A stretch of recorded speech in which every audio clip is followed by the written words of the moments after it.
Hello, guys. Welcome to the Goblins Pocket, a show where we review D&D related things, content, material, and let you know if you should spend your hard-earned money and or time on them. You know, we do that for you guys. I'm Monica. And I'm Ian.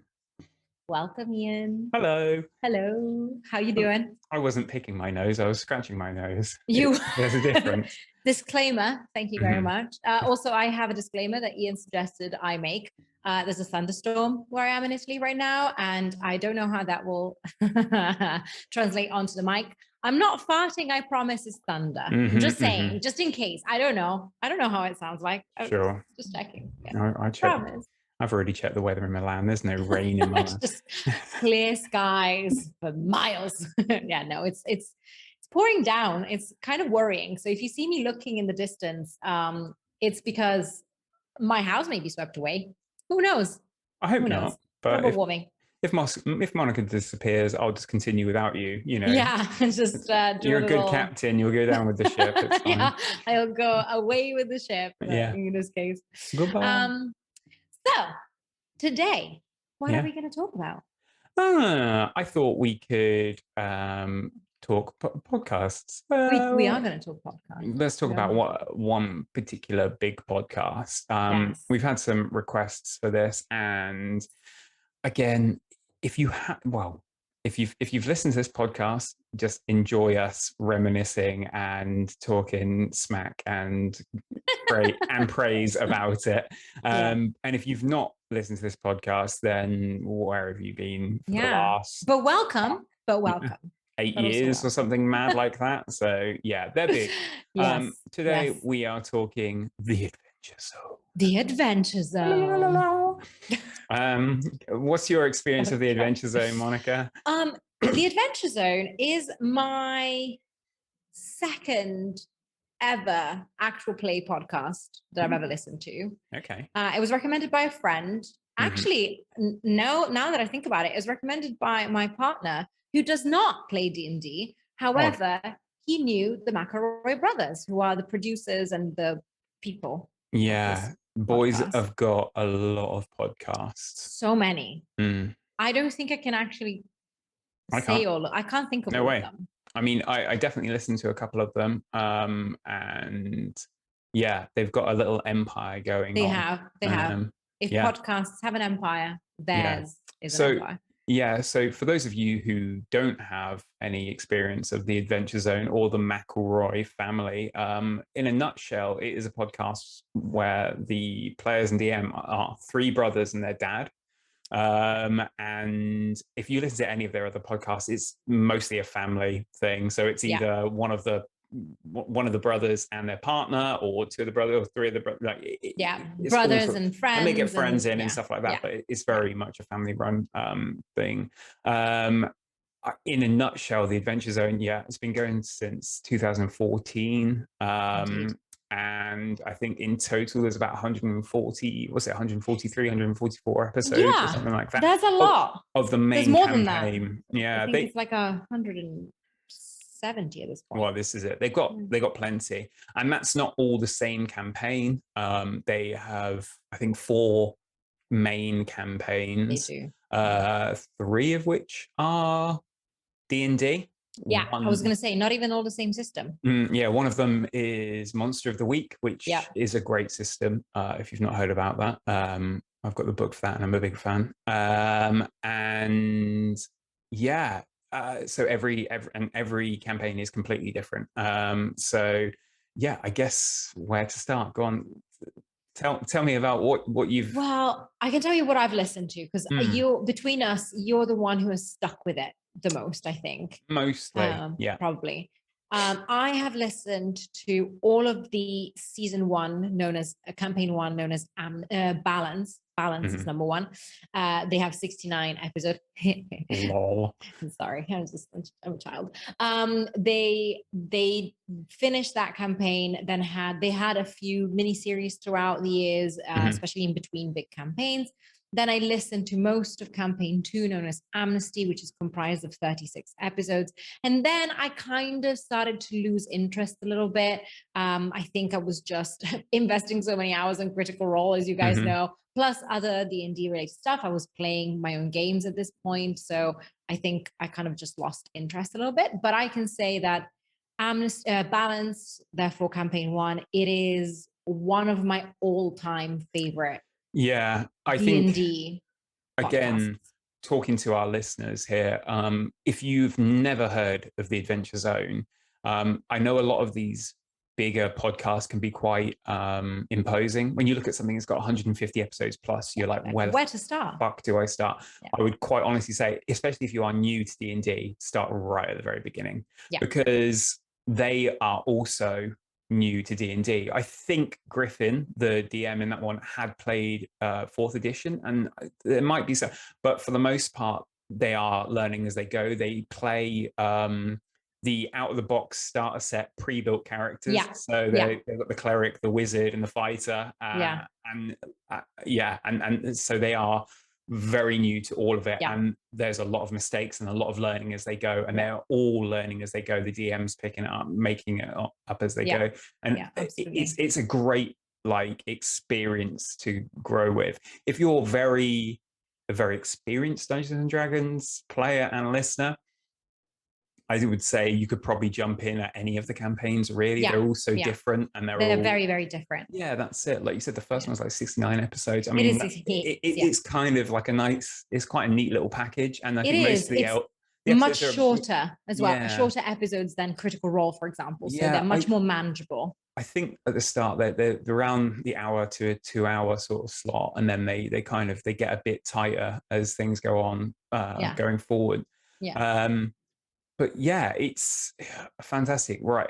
In terms of style, how would you describe it if you had to compare it to something like Critical Role or something else? Definitely, not like we talked about Critical Role, and we have talked about Dungeons and Daddies before. I would definitely tell people this is more similar to Dungeons and Daddies than it is to Critical Role, because it is theater of the mind. Loosey goosey rules is what I would call it. Rule of cool is kind of dominant. The players goof around a whole lot. It is a lot of making fun of each other. Like there is a comfort level that very few tables, I imagine, have out there.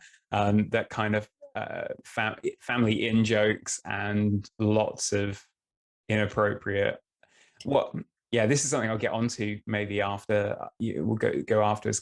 But it's very much a boys' club. It is. It's not for everyone. That's for sure, definitely. And it has to do also with the humor that the McElroy brothers have. I think this is like a how can I describe this? This is a fil rouge of all of their podcasts. They have quite a weird, nonsensical, absurd sense of humor that definitely my brother and me is very obvious, but also in the other podcasts that they have, and in this case it's just simply translated into D&D. That's it.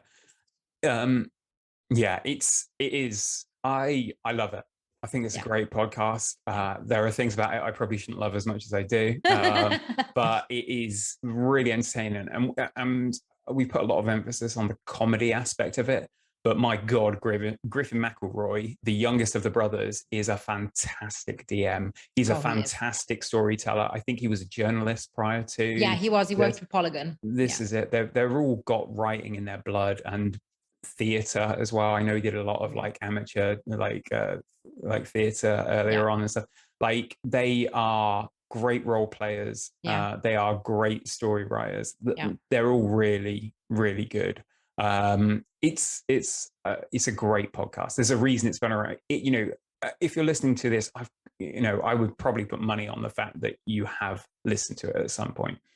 Maybe you didn't like it, or maybe you stuck at it throughout. But it's great. So I can tell, we did discuss the comedy, but I can assure you there's not many podcasts that made me cry. And the final few episodes of the Adventure Zone absolutely made me cry. Like it's amazing. Are you drinking out of a jar for those people listening to us on Spotify or any podcast? I mean, it's just a big cup, but with a lid that you could screw on. Who doesn't like that?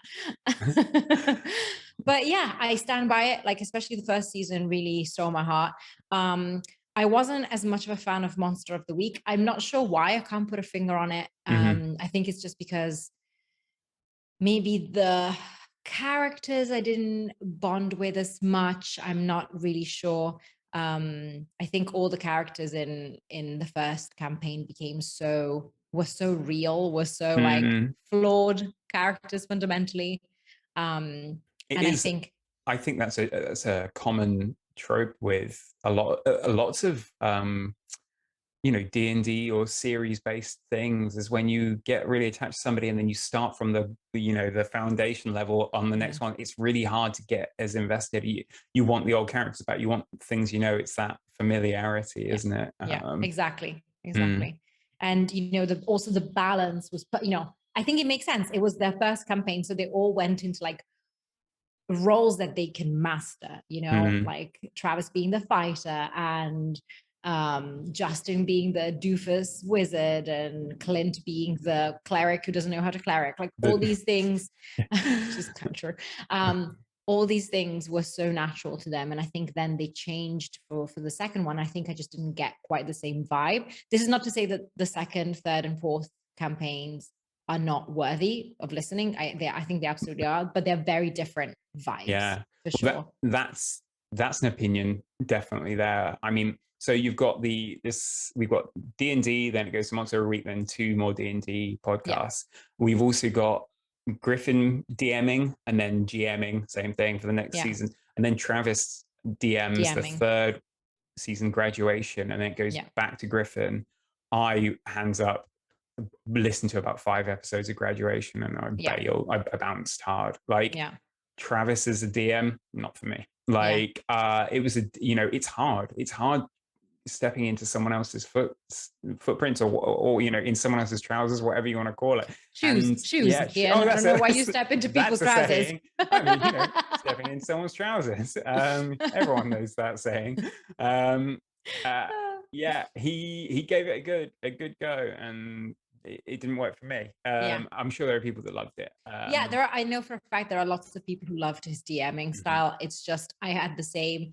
I loved some of the characters, but once again, I couldn't quite get attached to some of the characters that I found quite annoying, just because it was like their character flaw. But some people like them, some people don't. I did start to get into Ethersea. I only stopped because I couldn't really give it. Ethersea is the fourth campaign, the current campaign, which is on episode 41. So I should say the first campaign was quite chunky, 69 episodes. Then 2 shorter campaigns, 36 and 32 episodes, and now we're already on 41 for the fourth campaign. So I think this is gearing to be a longer campaign. No, in their latest episode, I think they announced that there's only a few left of this. Okay. So longer, but not as long as so I think it's they said 4 or 5, maybe something like that. So it'll round up in the mid-40s, but I'm really enjoying the current campaign. Ethersea is really good. I loved the world building where we discussed this episode, they did the Quiet Year as the world building, which I think was fantastic, and it's really helped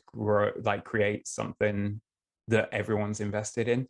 And I'm a big fan. I love the way that the players really created player characters based on the information that came up on the Quiet Year. All of them are deeply rooted in the lore and the mechanics that they helped create, and I think an attachment. That's almost completely what you're saying. That's almost evident if you were to watch the first few episodes of every one of the campaigns in a row.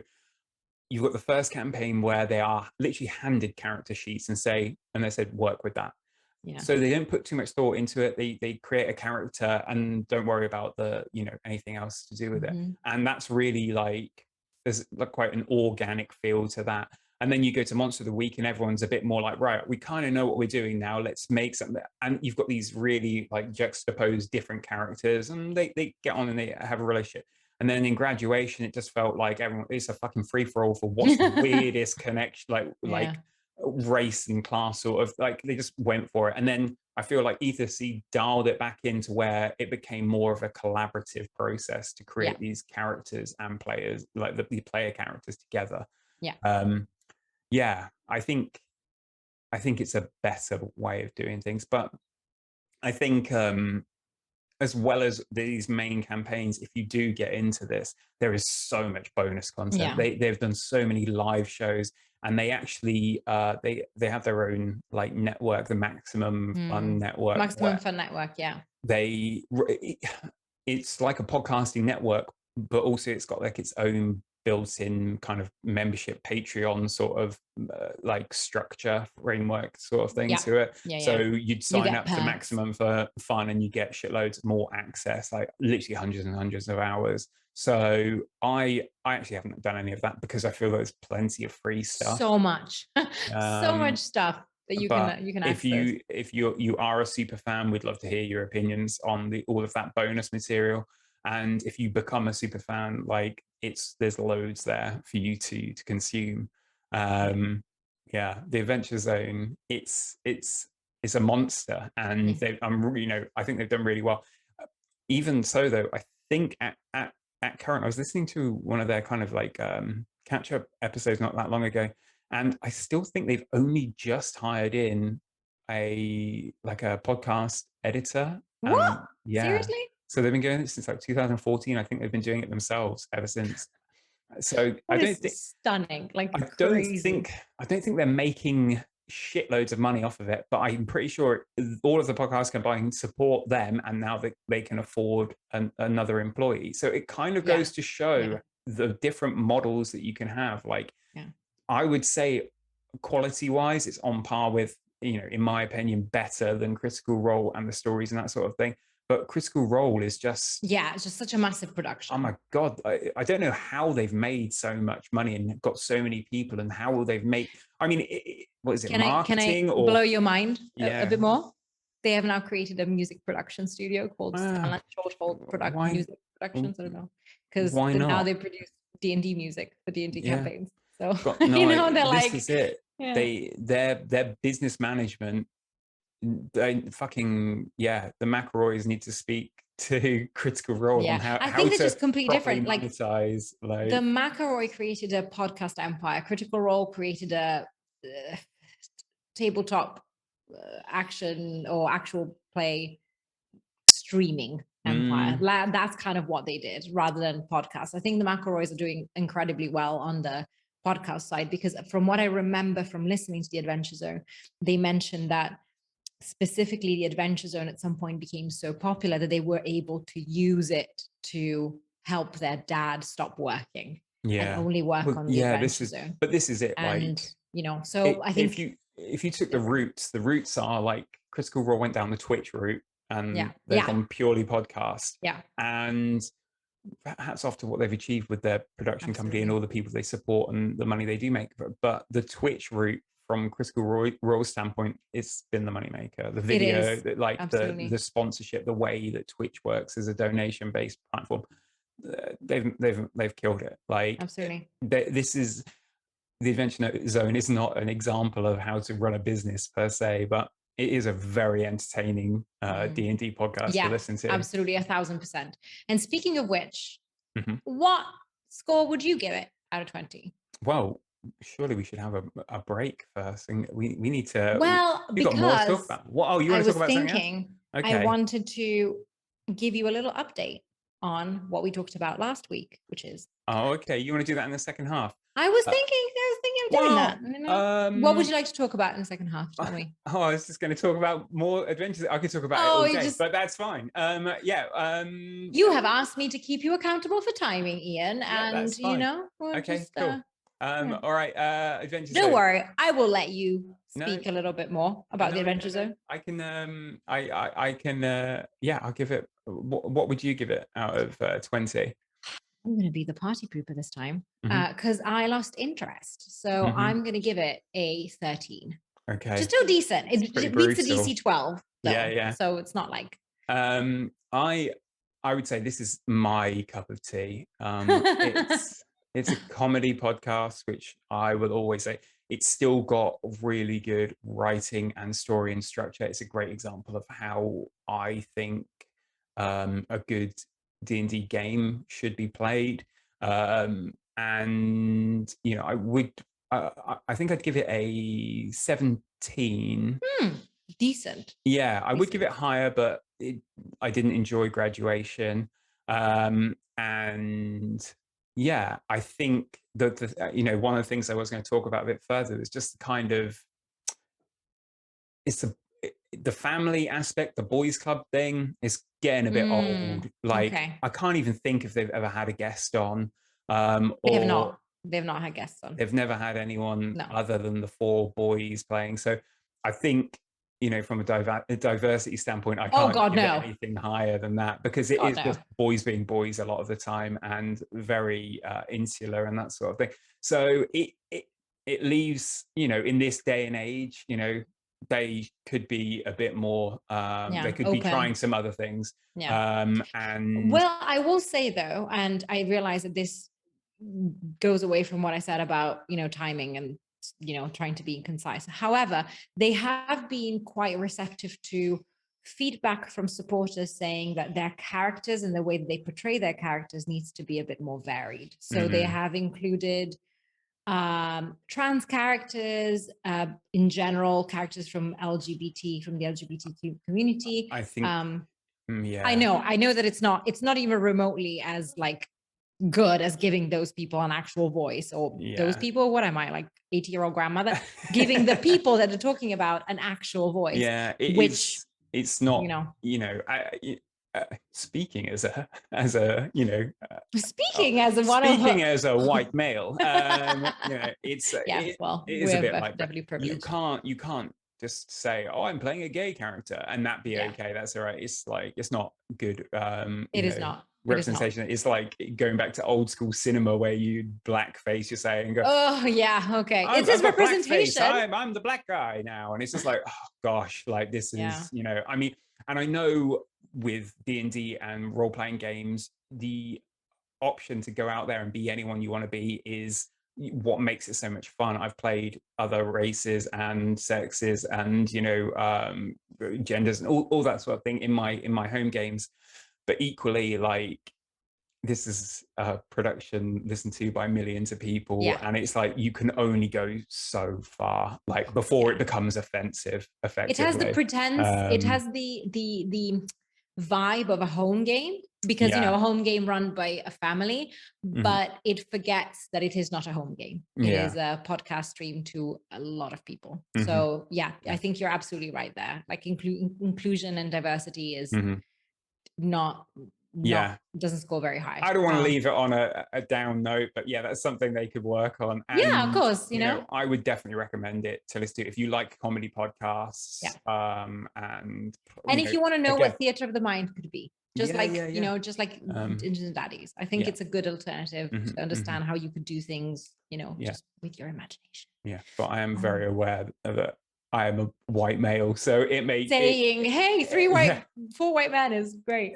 So, but it's not the only thing I listen to. No, exactly. So it's go listen to it. I guess we'll go have a break, and we'll have a break and a little update on Calamity after that. Ooh, see you soon, guys. All right, bye. Bye. Hey, got an idea for something we should review? Or been thinking of buying something for your D&D collection, but the price has put you off? Why not join our Patreon? For just £4 a month, you'll get a say on what content we review, and when we buy something using Patreon contributions, we'll raffle it off to our patrons. So, you'll be in with a chance of winning the thing you wanted us to review anyway. Good, right? So, go find us on Patreon at The Goblins Pockets. And of course, all new supporters get a shout out on the latest episode. Because we love you. Yeah. Look at those moves, Ian. I know, right? I've got them shoulders. Yeah, if you're listening to this on podcast, you are missing out. No, we're back. And we thought it'd be nice to do a little bit of an update on some things we talked about in the Yes. past. I know Yes. Monica's very excited because you just finished I have Calamity, the yes. Critical Role. What's it? Didn't you? Exandria Unlimited, Calamity from Critical Role. The 4th episode from Brennan Lee Mulligan, DMing, came out, I'm going to say last Thursday, so a bit more than a week from now as we're recording.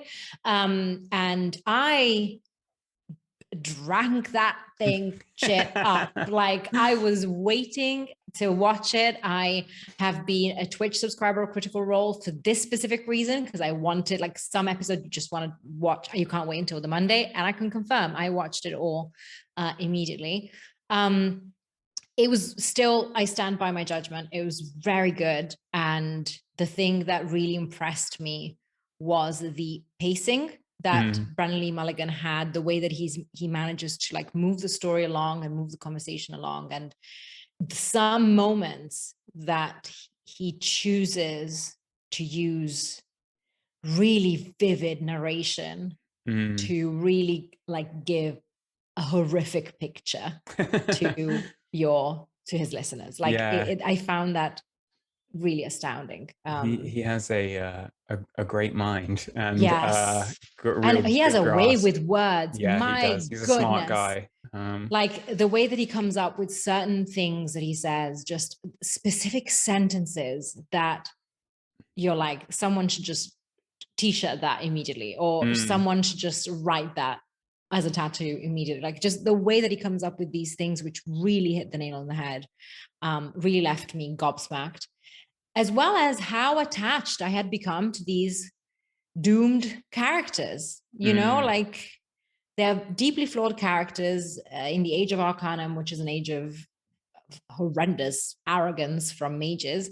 And yet, at the end, you are gripped. And he managed in something that Matt Mercer has managed to do very few times, which is he made everyone cry at the table. Oh, really? Everyone. Wow. Everyone had tears in their eyes, including Stone Cold Travis Willingham and Sam Riegel. Like, they are unbreakable, and he broke them. And he broke me, because, of course, I saw them crying, and I was like, I'm crying. It was a thing. But I think that level of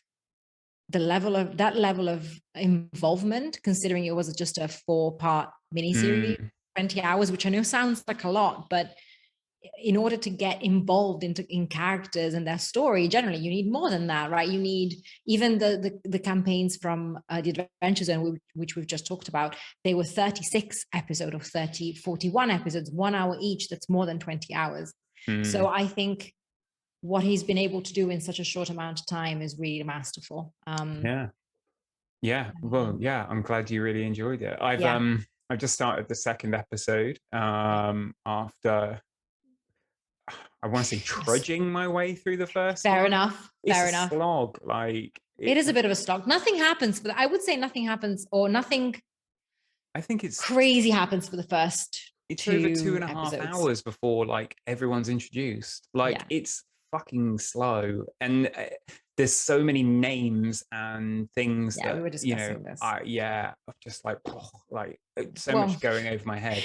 But he sent the PCs like 24 pages of background information. Like, you know, even you can see them, like, going through pages, being like, who's this person who's just mentioned? But that's it. It feels like I'm missing something a lot of the time, and I will continue to listen to it because I'm a big Brennan fan, and I can tell the quality of it's worth listening to, and because it is just this kind of 4-episode thing, it will be done and over. You don't have to wait to hear like 200 hours. It's kind of like the difference between somebody suggesting a movie and somebody suggesting, you know, a really long TV series, like a seven series, 22 episodes a season, like a fucking Breaking Bad, something I will never, fucking Game of Thrones. I will never listen. I will never watch that because it's too much. I just can't be bothered. If it was a movie, I'd do it away, but it's like, can't be bothered. Agreed. Yeah, it's exactly, it's a very similar thing. Like it's a lot, but it's not that much. And so your rating stands? My rating definitely stands. Like it's a wonderful show of how a DM, be it as an incredibly seasoned DM, once again, Matt Mercer effect. Like this applies. The same thing applies. Like not every DM needs to be like him. But I also stand by the judgment that I'd made previously, which is see it more as an audiobook than a real campaign or a real D&D game. This is it. Know? This is like I'm saying, it's an exhibition. It is an exhibition. Yeah. You know, it's not real. If you were trying to recreate this at home, you may struggle. You may pull it off hard, you know, and hats off to you if you do. But these people know what they're doing. The 24 back page is like a script. Effectively, it is. You know, this backstory is there so that they know what the fuck they're talking about when Brennan throws them into situations where they should they've got background reading on it. These guys already, you know, they're still playing D&D, they're rolling dice, you know, but it's very different. That's another thing as well. When you've got level 14, 15 people rolling 30s, you're going to get the exact story that the DM wants them to find and follow. You know, if you can guarantee a roll. I will say that the one thing that made me very happy is that there was a lot of humanity in the last episode, meaning Brennan Lee Mulligan did something that we all as DMs have done in our lives. And I've DM'd very few games, but even I've done it, which is someone has this amazing idea, tries to do something very cool, and the die fails them. Yeah. And he fudges things a little bit, giving them maybe a second chance to try again. Yeah. Because he wants them to succeed, because, you know, he's a DM and he's not doing it so that I think it should be clear. He's not doing it so that the story goes the way that he wants, even though maybe there's an element of that. But I think he does it because it's the cool thing to do. Right. It's the cool thing to do. It's the right moment. And we've all been a DM that has asked for a role that we wish we hadn't have, and that sort of thing, or that we wish we could avoid so that things could just happen the way that they cinematically should happen. Yes. But, you know, so we can't fault him that. Moment of mention before we move on to your update is I had never seen this before done on any like actual play podcast. He gave a automatic nat 20 to a deception, fundamentally, that Sam Riegel did through a monologue. Oh, nice. It was incredible. It was beautiful. It was so appropriate. It was a beautiful way of saying you have to ask for people to roll the dice, but sometimes you don't. Like sometimes what they do is enough, you know? And I think if you don't want to watch anything from Calamity, go to that. There'll be 1,000 clips already on YouTube. Go to that monologue and see the reaction of the cast and see the reaction of the DM, seeing what a character is doing and being really excited for a character to subvert the DM's plans. And it's beautiful to watch. I mean, DMs out there reward good role play, whatever way it is, like whether it's that nicely inspiration or advantage, reward good role play. It's what really gets people into it more and makes them want to own the story. Like, so thank you for letting me gush a little bit more about Calamity. I really wanted to do that. Thank you. That's all right. But you also have an update. I'll do a little update. So you told us the other week about Inkarnate, and I discussed Roll20. And this week I have my first go on Inkarnate, and I'm starting up a new campaign soon. And I thought I converted my Quiet Place map into a map, and then I made a Quiet Place is a different thing. You don't want to be doing that. A quiet the quiet that's the one. I enjoyed using it. Nice. I upgraded to the premium service within about 15 minutes. Yeah, because it was just so yeah, annoying. I wouldn't say that's a pitfall of it, but God, they've marketed that well. I've worked in design. Yeah, I've worked in design and marketing my whole life, like not my whole adult life, basically. And I'm not one. If you put an advert in front of me, chances are I will not buy the thing. The way they do this, which is effectively, here's what you could have had. Like they give you 5 or 6 things that you can put all over your map, use, and then they have 600 things that you can't, and it's like, fuck, that would be perfect. On.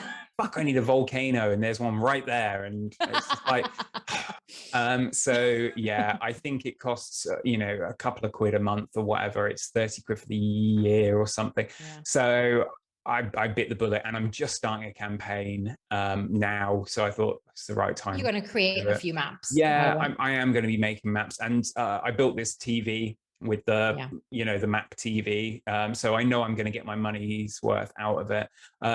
As far as like usability, I wouldn't say it's the friendliest. One of the fucking things I didn't realize is the save button hidden in the bottom left corner.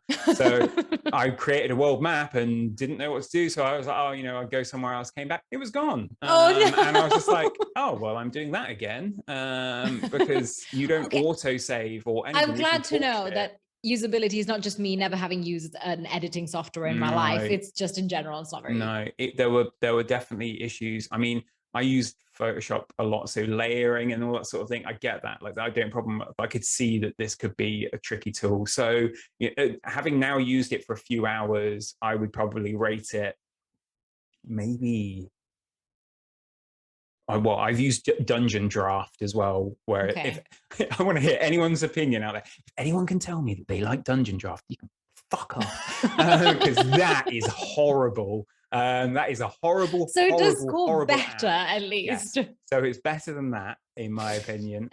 Though that is a lot. Basically, if you go out and look up maps, lots of people use Dungeon Draft. But fuck me, the learning curve is steep. And it's horrible to use, and it's horrible to set up on your machine. So there's a whole hurdle before you even start. Yeah, that gives Inkarnate a much higher. I'd probably still give it a 13. It's reasonable. It's it doesn't have everything, and what it does well. It doesn't have doesn't explain everything. I know they liked one of our posts at one point, so I'm really sorry. I know I'm pretty sure Monica rated you higher, but yeah, I've got some bugs with it that I didn't love. I've also started using another tool, which I will review at a later date. Mystery sneak peek. Well, I can give you a sneak. World Anvil. I don't know if you've I've made a start on that. You've talked about it on Instagram. I have, and I've started using it. And I've probably put in about 10 hours. So what?